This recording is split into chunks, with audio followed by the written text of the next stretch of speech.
अन्नदाता, पग पग पर है संग तुम्हारे अन्नदाता। लहू किसानों का बन के पसीना सींचता है धरती का सीना। मेहनत का तेरी हक दिलवाने, नई तकनीक नई खोज बताने। पशुधन को गुणवान बनाना, पौध सुरक्षा को सिखलाना, खेती के सब गुर समझाने, भारत का सरताज बनाने। आठों पहर है संग तुम्हारे अन्नदाता, अन्नदाता। नमस्कार, मैं हूं आपके साथ निदा अहमद। आप सभी दर्शकों का अन्नदाता कार्यक्रम में स्वागत करती हूं। हर रोज की तरह कार्यक्रम में लेकर आई हूं खेती बाड़ी से जुड़ी हुई बहुत सी लाभकारी जानकारियां। तो चलिए सबसे पहले देखते हैं क्या है विशेष आज के कार्यक्रम में। सफल सेम की खेती कर लाखों की कमाई कर एक किसान से मुलाकात।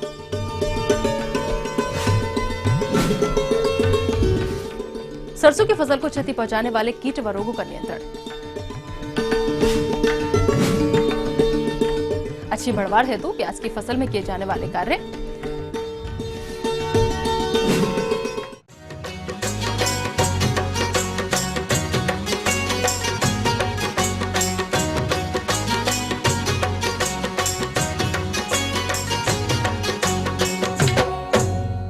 सेम की खेती हमारे राज्य में बहुत से किसान करते हैं और इससे अच्छी आमदनी वही किसान ले पाते हैं जो इसकी खेती वैज्ञानिक तकनीक को अमल में लाकर करते हैं। आज हम छत्तीसगढ़ राज्य के ग्राम चंडी जिला रायपुर के प्रगतिशील किसान मुकेश कुमार खुड़ियार से मिलवाने जा रहे हैं जो कि सेम की खेती करके अच्छा लाभ हासिल कर रहे हैं। तो इन्होंने सेम की खेती किस तरह से की है, आइए मिलते हैं उन्हीं से और जानते हैं उनके अनुभवों को। यहाँ पे अभी 8 एकड़ पे सेमी लगा हुआ है और ये सेम 3 वैरायटी का नाम है, इसमें VNR की है, VNR सेम 3। इस साल चूंकि सेमी दूसरी सेमी फली नहीं है और अपनी जो ये सेम 3 सेमी थी ये इस बार बहुत अच्छी फली है बाकी सेमियों की अपेक्षा, और इसी कारण हमें बाजार में इसमें अच्छा रेट मिला हमें। इस किसान ने सेम की फसल से अभी तक कितनी उपज प्राप्त की है तथा आने वाले समय में इन्हें सेम का और कितना उत्पादन मिल सकता है, साथ ही साथ सेम की खेती से प्रति एकड़ लागत खर्च को काटने पर इनको कितना शुद्ध लाभ होगा, आइए जानते हैं इसी किसान से। जुताई के बारे में कहना चाहूंगा कि जुताई में हमने लगभग 4 से 5 हजार रुपए इसमें खर्च किया था। 3 हजार रुपए का तो खाली गोबर खाद होता है। उसके बाद रासायनिक खाद की यदि मैं बात करूं तो लगभग 10 हजार के आसपास का इसमें हमको रासायनिक खाद डालना पड़ता है। एकड़ में इसमें 2 किलो बीज लगता है। यदि 2 किलो बीज लें तो 1000 रुपए के आसपास बीज की कास्ट बैठती है। चूंकि ये फसल हमारी लंबी चलती है इसलिए 20 से 25 हजार रुपए के आसपास की दवाई इसमें प्रति एकड़ जा सकती है। इसकी जो तोड़ाई है, फल की तोड़ाई, वो 1 रुपए किलो के दर से हम इसमें तोड़ाई कर सकते हैं। और यदि हमें एकड़ में 1000 बांस लग रहे हैं तो 12,000 का इसमें बांस लगेगा प्रति एकड़ के हिसाब से। और यदि 50 रुपए किलो के हिसाब से इसमें यदि हम GI वायर लें तो ये लगभग हमें 100 किलो से 150 किलो इसमें तार लगता है। 1,500-2 हजार रुपए के हिसाब से इसमें बिजली बिल आ सकता है। 10-8 के रोपाई की थी और 10-10 के इसमें मैंने माल तोड़ना चालू कर दिया था। उसके बाद से कंटिन्यू माल टूट रहा है इसमें। अभी तक इसमें मैं 500 मन का उतारा ले चुका हूं और आगे अभी तोड़ाई बाकी है। कम से कम 60% करीबन तोड़ाई हो चुकी है और 40% अभी और तोड़ाई होना बाकी है इसके अंदर में। उसके बाद में यदि हम बाजार भाव देखें तो आज के तारीख में 14-15 रुपए चल रहा है। किसान भाइयों, इनके बताए अनुसार सेम की खेती करने में प्रति एकड़ कुल लागत खर्च होता है 1,15,000 रुपए और इनको अभी तक प्रति एकड़ सेम की फसल से 500 मन यानी कि 200 क्विंटल उपज मिल गई है तथा 80 क्विंटल तक और उपज मिलने की संभावना है।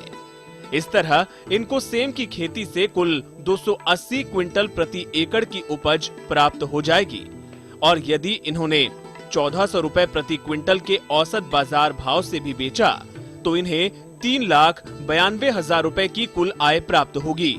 यदि इन्हें मिली कुल आय में से लागत खर्च 1,15,000 रुपए को घटा दिया जाए तो इनको प्रति एकड़ सेम की खेती से 2,77,000 रुपए का शुद्ध मुनाफा प्राप्त होगा।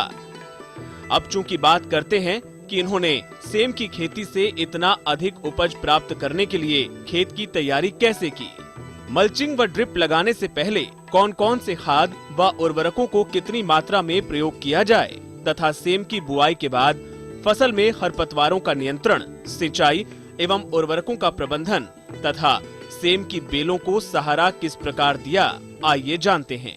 सेमी लगाने से पहले अपन इसकी गहरी जोताई अच्छी कर लें और इसको ये देख लें कि बड़े ढेले तो नहीं है। यदि बड़े ढेले हैं तो रोटावेटर के माध्यम से इसमें बारीक उसकी जोताई कर लें। उसके बाद में इसमें हमने 2 ट्राली गोबर खाद डाली हुई, अच्छी पची हुई रहनी चाहिए गोबर खाद। वही गोबर खाद का हम इसमें इस्तेमाल करेंगे।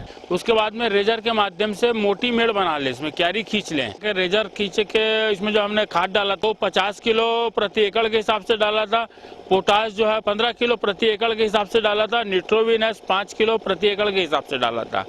और जब हमारी क्यारी बन जाए उसके बाद में हम इसमें ड्रिप पाइपलाइन बिछाएंगे। और ड्रिप पाइपलाइन बिछाने के बाद में हमें ये देखना है कि ड्रिप पाइपलाइन हमारी चौक तो नहीं है। यदि चौक है तो उसकी सफाई करवा लें एसिड के माध्यम से, और 5 किलो एसिड प्रति एकड़ के हिसाब से इसमें चला सकते हैं हम। उसके बाद में हमें ये देखना है कि जब हम मल्चिंग हमारी बिछा रहे हैं तो मल्चिंग बिछाने के बाद में हमें इसमें क्लोरोकान्फिडोर नाम की दवाई आती है, उसको चलाना है। उससे क्या होगा कि अंदर में जो थोड़े बहुत कीड़े मकोड़े जो रह गए हैं वो उस दवाई के कारण खत्म हो जाए। एक सॉकेट हमारा गर्म पाइप रहता है, उस पाइप को हम ले करके उसमें जहाँ पे हमें 2 फीट में दी एक गड्ढा करना है तो सॉकेट के माध्यम से उसको गर्म करके हम उसको मल्चिंग में छेद कर लें। उसमें मल्चिंग में जब छेद हो जाए उसके बाद में हमें एक गड्ढे में एक ही बीज लगाना है। और हमारा बीज का जर्मिनेशन अच्छा आ गया है तो ठीक है, अन्यथा इसमें जैसे हमारा पौधा बड़ा हो गया, 2 पत्ती का हो गया, उस टाइम पे हमें दिखना चालू हो जाता है तो उस टाइम पे हम खाला भी भर सकते हैं। इसमें क्या होता है कि मल्चिंग लगाने से हमें बेनिफिट यह मिलता है कि आसपास में खरपतवार नहीं उगते। खरपतवार नहीं उगने के कारण हमारा जो मल्चिंग का बेनिफिट हमें पूरा मिलता है। और पानी की मात्रा कम लगती है, बिजली बिल की बचत होती है। इसलिए हमेशा मल्चिंग में ही खेती करें। शुरू में हम इसमें जो खाद डालते हैं 19-19 के रेशो में खाद डालते हैं और उसके बाद में 2 किलो के रेशो पे चलता है वो खाद प्रति एकड़ में। उसके बाद में हम इसमें 4 किलो जब फूल हमारा दिखना चालू हो थोड़ा सा लांघा पानी दे करके उसको 4 किलो खाद दे सकते हैं। उसके बाद यदि हमारा फल फूल इसमें सेट हो जाए, माल अच्छा तोड़ने लायक हो जाए तब इसमें हम 6 किलो खाद में 19-19 के रेशो पे जा सकते हैं। रोज चलाते हैं इसमें 19-19 का खाद। शुरुआत में 10 मिनट पहले पानी चालू करना है, उसके बाद में हमें खाद लेना है आधा घंटा खाद लेने के बाद में उसमें 10 मिनट तक वापस सादा पानी चलाना है। क्योंकि ये मल्चिंग में लगा हुआ है इसलिए इसमें नाली में खरपतवार उगते हैं। और नाली में उगने के कारण क्या होता है कि नाली में हम आसानी से ग्रेमोक्जोन नाम की दवाई आती है उसका उपयोग कर सकते हैं।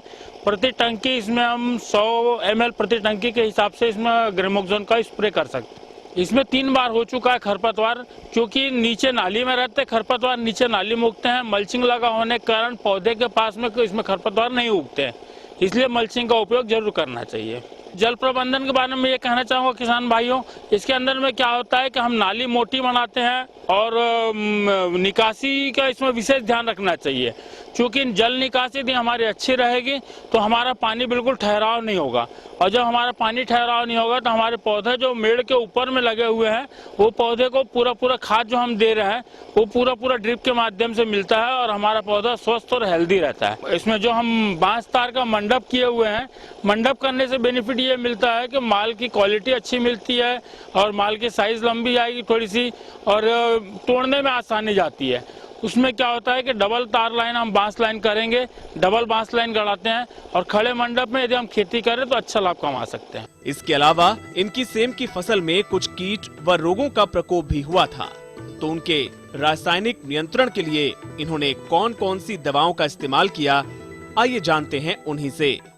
बीज से लगने के कारण इसमें जो स्टार्टिंग में हमें जो प्रॉब्लम आती है गलन की, उस गलन के लिए सेक्टिन नाम की दवाई आती है, उसको ड्रेंचिंग कर सकते हैं। उसके बाद में यदि हमें ऐसा लग रहा है कि समय समय पर रस्ट का प्रॉब्लम आ रहा है या पाउडरी का प्रॉब्लम आ रहा है तो उसके लिए नेटियो नाम की दवाई आती है 120 ग्राम प्रति एकड़ के हिसाब से, उस दवाई का हम उपयोग कर सकते हैं इसमें। उसके बाद में यदि हमें लगे कि व्हाइट फ्लाई आ गई है तो जयहो नाम की दवाई आती है, उसका 250 ml प्रति एकड़ के हिसाब से। और उसके बाद में यदि हमें लग रहा है कि यदि थ्रिप्स आई हुई है तो उसके लिए स्प्रिंटार नाम की दवाई है, उसे 100 ml प्रति एकड़ के हिसाब से ले सकते हैं। उसके बाद में यदि और आगे जैसे देखें कि इल्ली वगैरह का प्रकोप आ रहा है तो प्रोक्लेम नाम की दवाई आती है, उसको हम 100 ग्राम प्रति एकड़ के हिसाब से ले सकते हैं प्रोक्लेम नाम की दवाई को। तो ये थी कुछ उपयोगी जानकारियां। अब लेते हैं एक छोटा सा ब्रेक, जल्द लौटेंगे और कार्यक्रम में आगे है महत्वपूर्ण जानकारियां। बने रहिए हमारे साथ।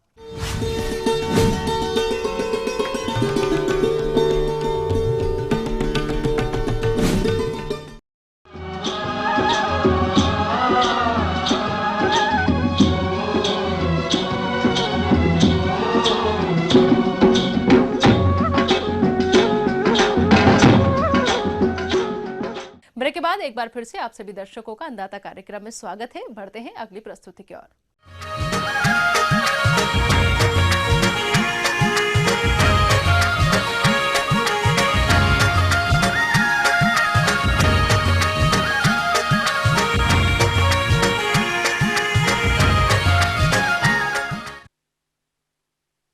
हमारे प्रदेश के जिन किसान भाइयों ने समय से सरसों की बुवाई की होगी, उनकी फसल में इस समय फूल और फलियां बन रही हैं और फसल की इस अवस्था पर कुछ हानिकारक कीट और रोगों का प्रकोप की वजह से फसल का काफी नुकसान होता है, जिसका विपरीत प्रभाव उपज पर पड़ता है। तो किसान भाइयों, कैसे करें इन कीट और रोगों का नियंत्रण, इस बारे में उचित सुझाव दे रहे हैं कीट वैज्ञानिक डॉक्टर सुनील कुमार। अभी मैं आपको सरसों में लगने वाले कीट रोग के बारे में बताएंगे। अभी जो मुख्य फसल सरसों की जो है 85 से 90 दिन हो गया है, तो इसमें जो अभी कीट रोग मुख्य रूप से लगते हैं उसके बारे में हम अभी आपको बताएंगे। सरसों की फसल में इस समय कई प्रकार के कीट एवं रोगों का प्रकोप देखने में आ रहा है। अगर कीटों की बात की जाए तो इसमें चेम्पा या मोइला कीट का प्रकोप मुख्य रूप से होता है, जिसको हम माहू भी कहते हैं। इस माहू का संक्रमण जो खेतों में होता है वो उत्तर की दिशा से होती है। तो ये क्या करते हैं कि अगर धीरे धीरे ये जो आपका बढ़वार का भाव होता है फूल पे, ये ग्रसित करता है और यह ग्रसित करके पौधों में 30% तक उत्पादन में हानि पहुंचाती है और 3 से 4% तेल में हानि पहुंचाती है। ये चेपा जो है हमारे सरसों को उत्तर की दिशा से उसको ग्रसित करता है। तो आप अगर चारों तरफ खेत के चारों तरफ घूमेंगे तो इसको उत्तर की ओर सबसे पहले देखेंगे, क्योंकि इसकी मादाएं जो होती है उत्तर से पहाड़ी क्षेत्रों से आकर के अपने खेत में आती है। तो इसलिए हमारे खेतों में सबसे पहले ये उत्तर की ओर दिखती है। तो इसे आप अपने हाथों से ग्रसित भाग को इसे तोड़ करके एक पॉलीथीन बैग में रख लें और किसी एक जगह सबको इकट्ठा करके आप इसे क्या करें, किरासन तेल मिला करके इसको जला लें या फिर एक जगह कहीं मिट्टी पे गाड़ दें। दूसरी बात होता है कि अगर ये 2 से 3 दिन तक अगर आप इसका नियंत्रण नहीं करेंगे तो ये क्या होगा, ये पूरे के पूरे खेत में आकर के फैल जाता है, जिससे कि उत्पादन और इसके सरसों के जो तेल मात्रा होता है उसमें कमी आती है। इसलिए किसान भाइयों से अनुरोध है कि एक रासायनिक दवाई होती है जिसको हम कहते हैं डाइमिथोएट 30% EC होती है, आप इसका या मोनोक्रोटोफॉस का आप 1 से 1.5 ml प्रति लीटर पानी के हिसाब से आप इसका छिड़काव करें। सरसों की फसल में जो दूसरा कीट लगता है वह है चितकबरा कीट, जिसे पेंटेड बग के नाम से भी जाना जाता है। ये कीट किस प्रकार सरसों की फसल में नुकसान पहुंचाता है, आइए जानते हैं। जो कि फलों से रस चूसता है और इसके अधिक संक्रमण होने से क्या होता है कि ये इसके 30% तक उत्पादन में कमी आती है और 3 से 4% इसके तेल में कमी आती है। अतः किसान भाइयों से अनुरोध है कि अगर इस पेंटेड बग या चितकबरा कीट का अगर बहुत ज़्यादा प्रकोप हो तो आप इसे मेलाथियोन जो होता है 50% EC 1 ml प्रति लीटर पानी के हिसाब से छिड़काव करें, या क्विनोलफॉस 1.5% चूर्ण जो होता है 20 से 25 किलो प्रति हेक्टेयर के हिसाब से भुरकाव करना चाहिए। इन कीटों के अलावा सरसों की फसल में सफेद रोली रोग भी देखा जा रहा है। यदि इस रोग का समय रहते नियंत्रण नहीं किया गया तो सरसों की फसल में भारी नुकसान होता है। तो सफेद रोग के लिए, रोली के लिए क्या होता है कि हम मेटालेक्जिल नामक दवाई होती है, जो मेटालेक्जिल 35% SD 2 ग्राम प्रति लीटर पानी के हिसाब से छिड़काव करना चाहिए। इससे क्या होगा, आपके सरसों का में धोलिया रोग से बचाव मिलेगा और अधिक से अधिक उत्पादन होगा। आगे और भी हैं कुछ रोचक जानकारियां, पर यहाँ पर रुकेंगे एक और ब्रेक के लिए। जल्द हाजिर होते हैं।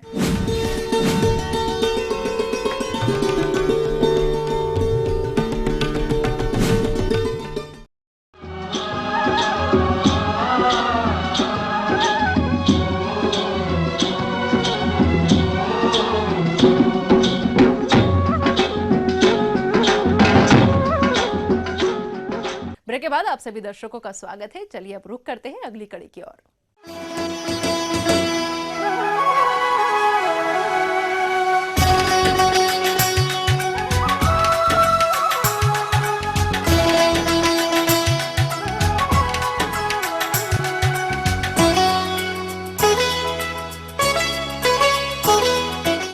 हमारे राज्य के जो किसान रबी प्याज की खेती कर रहे हैं, उनकी फसल बढ़वार की अलग अलग अवस्थाओं पर होगी और इन अवस्थाओं पर फसल में कुछ कार्यों को करना जरूरी होता है, जैसे कि सिंचाई व उर्वरक प्रबंधन, कीट व रोगों का नियंत्रण इत्यादि। तो इस समय प्याज की फसल में इन्हीं सब कार्यों को कब और कैसे करना है, आइए जानते हैं ग्राम रंगबासा, जिला इंदौर के प्रगतिशील किसान दिनेश पाटीदार से।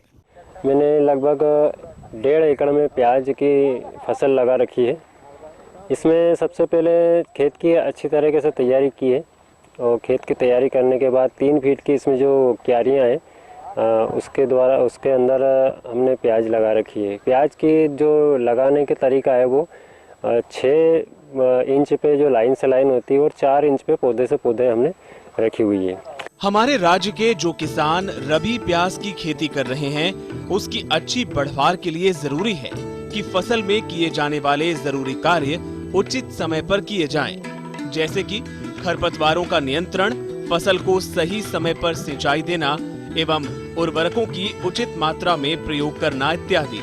तो इन्हीं सब कार्यों को प्याज की खड़ी फसल में कब और किस तरह से करना है, आइए जानते हैं। किसान भाइयों, इसमें खरपतवार का ज़्यादा प्रकोप पाया जाता है और खरपतवार या तो हम निंदाई गुड़ाई के द्वारा इसका नियंत्रण किया जा सकता है या फिर जो रासायनिक दवाई आती है ऑक्सीगोल्ड के नाम से आती है, वो 10 ml प्रति पंप के हिसाब से हमें इसका उपयोग कर खरपतवार को नियंत्रण किया जा सकता है। कि हम इसको ड्रिप पद्धति से ले रहे हैं तो हम क्यारी जो बनाई है उसमें ड्रिप हम बिछा देते हैं, 2 से 3 पानी इसमें फ्लड देते हैं, उसके बाद में हम ड्रिप का उपयोग करते हैं, जिससे हमें बाद में जो मार्च अप्रैल में हमारी जो प्याज आती है उसमें पानी का जो खपत है वो कम लगती है। किसान भाइयों, ड्रिप पद्धति से लगाने के बहुत सारे तरीके हैं, बेड पद्धति भी होती है, लेकिन चूँकि ये प्याज गर्मी का होता है, इसमें बेड पद्धति में पानी की आवश्यकता ज़्यादा होती है, इसलिए हम जो क्यारी पद्धति से लगाते हैं उसमें हमें पानी की बचत होती है। हम जो बेसल खाद दिया उसके अलावा इसमें लगभग 1.5 से 2 महीने की फसल होती है, उसके पहले हमें लगभग 30 किलो प्रति एकड़ के हिसाब से यूरिया देना चाहिए और उसके साथ में लगभग 20 से 25 किलो जो म्यूरेट ऑफ पोटाश आता है उसका भी उपयोग करना चाहिए। जब फसल हमारी 1 से 1.5 महीने की होती है उसमें 5 किलो मैग्नीशियम सल्फेट उसका भी उपयोग करना चाहिए। चूँकि किसान भाइयों अभी मौसम में बदलाव हो रहा है, जिसकी वजह से प्याज की फसल पर कीटों व रोगों का प्रकोप होने की संभावना अधिक रहती है, तो ऐसे समय में प्याज की फसल में कौन कौन से कीट व रोगों का प्रकोप हो सकता है एवं उनका नियंत्रण किस तरह से करना है, इस बारे में इन्होंने कुछ इस तरह से बताया।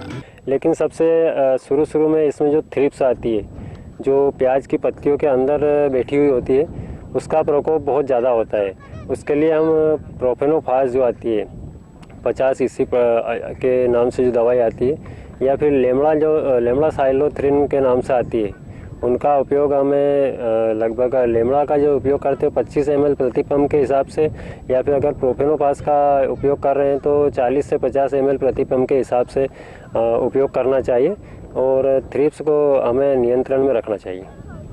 और समय समय पर इसमें कुछ फफूंद जनित रोग भी आते हैं, जैसे पर्पल ब्लांच आता है, भभूतिया आता है और 2-3 प्रकार के और फफूंद जो आते हैं इसमें, उसका भी हमें समय समय पर नियंत्रण करना चाहिए।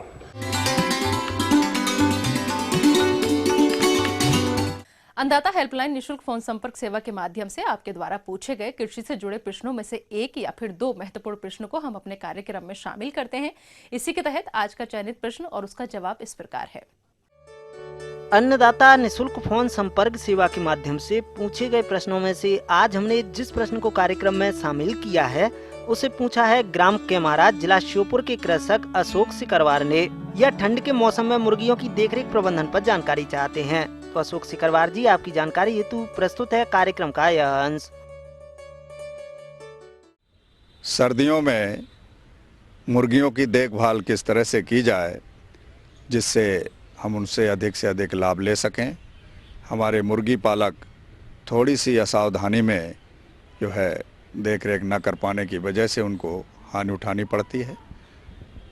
आजकल हम देख रहे हैं कि वातावरण का तापक्रम काफ़ी नीचे जा रहा है। ठंड के मौसम में मांस एवं अंडे वाली मुर्गियों की अत्यधिक मृत्यु होती है, इसलिए हम इस समय मुर्गियों के आवास में उचित तापमान बनाए रखने की व्यवस्था करनी चाहिए। इसके लिए आवास में कौन से प्रबंधन करें, आइए जानते हैं। मुर्गियों को जो उचित तापक्रम रहता है 13 डिग्री से लेकर सेल्सियस से लेकर के और 21 डिग्री सेल्सियस, इसके बीच तापक्रम अगर वातावरण का रहता है तो उसमें किसी तरह की दिक्कत नहीं जाती और आसानी से जो है उनमें अंडा उत्पादन भी अधिक होता है, साथ ही साथ वृद्धि भी होती है।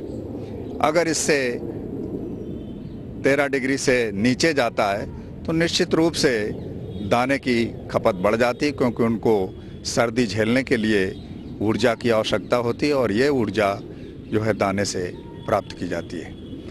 तो इसलिए आवश्यक है कि मुर्गी घर का तापक्रम जो है 13 और 21 डिग्री सेल्सियस के बीच ही रखा जाए।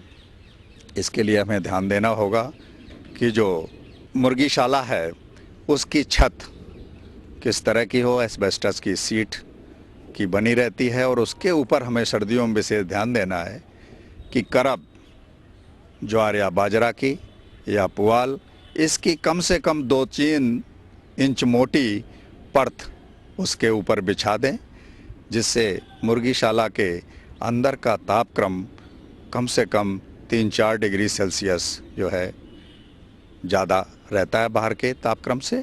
दिन में तो प्रकाश मिलता ही है, रात्रि के समय भी हमें हल्का सा बल्ब जलता रहना चाहिए, जिससे मुर्गीशाला के अंदर का तापक्रम ज़्यादा रहता है बाहर के तापक्रम से। तो ये हमें ध्यान रखने की आवश्यकता है। ठंड के प्रकोप से मांस एवं अंडे वाली मुर्गियों को बचाने के लिए हमारे मुर्गी पालक भाई कौन कौन से सस्ते और सरल तरीके अपनाएं, जिससे उनको मुर्गी पालन से अधिक लाभ हो सके। इसकी जानकारी कुछ इस प्रकार से है। जो मुर्गीशाला बनाई जाती है उसकी दीवारें पूर्व और पश्चिम दिशा की हों, जिससे पूरे दिन की जो धूप है वो आसानी से जाली के माध्यम से मुर्गीशाला के अंदर आ सके। जो मुर्गीशाला है उसमें जो जाली है, उस जाली में जब पर्दा हम डालें, सर्दियों में रात्रि के समय पर्दा डाल ही देना चाहिए। ऊपर की जो दीवार है उससे 1 फीट जाली के नीचे पर्दे लगाएं। उससे क्या होगा कि जो ठंडी हवा के झोंके हैं वो जो है अंदर नहीं जा पाएंगे और ऊपर से जो 1 फीट छोड़ा है जाली, उससे शुद्ध वायु प्रवेश कर सकेगी और अंदर का जो है वातावरण ठीक रहेगा, क्योंकि बिछावन से अमोनिया गैस और कार्बन डाइऑक्साइड गैस निकलती हैं जो कि हानिकारक हैं, तो वो भी हवा के आदान प्रदान से बाहर निकलती रहेंगी। जो पानी वगैरह रखा जाता है, कभी कभी पानी फैला देती हैं मुर्गियां और उससे बिछावन गीली हो जाती है, तो उसको भी हमें मिलाते रहना है। अगर ज़्यादा गीली महसूस होती है फिर हमें चूने का बुरकाव करना है। 10 किलोग्राम चूना 100 वर्ग फीट के लिए पर्याप्त होगा। इसको चूना मिला दें और पूरी जो है बिछावन को कुरेद दें, जिससे चूना हर जगह मिल जाएगा और वो नमी को अवशोषित करेगा, बिछावन हमारी सही बनी रहेगी।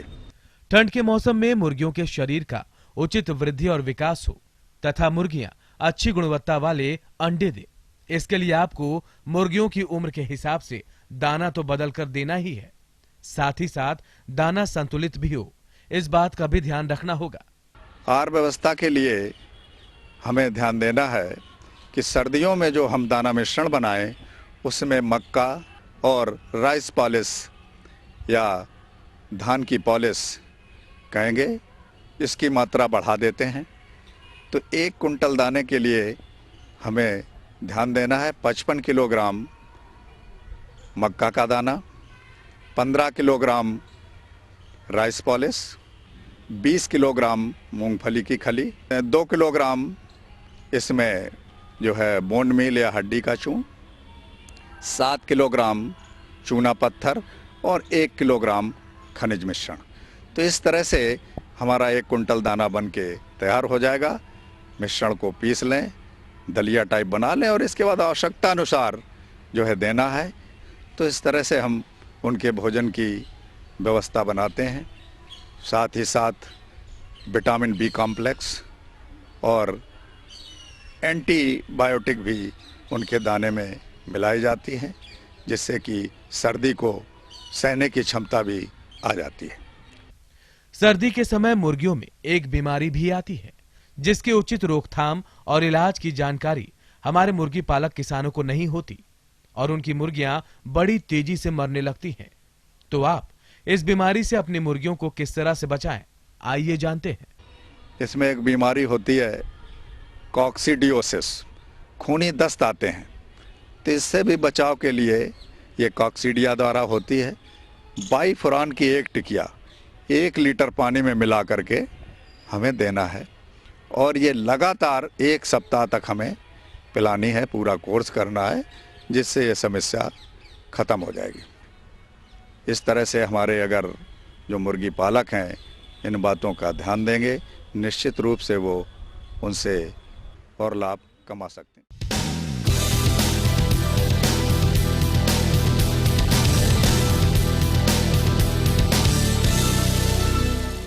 राज्य की विभिन्न मंडियों में कृषि उत्पादों के चढ़ते उतरते बाजार भाव की संक्षिप्त जानकारी इस प्रकार है।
अब आइए देखते हैं कल दिखाए जाने वाले कार्यक्रम की मुख्य झलकियां।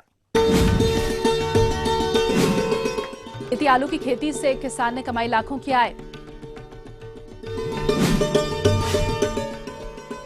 अच्छी पैदावार के लिए गेहूं की फसल में किए जाने वाले आवश्यक कार्य।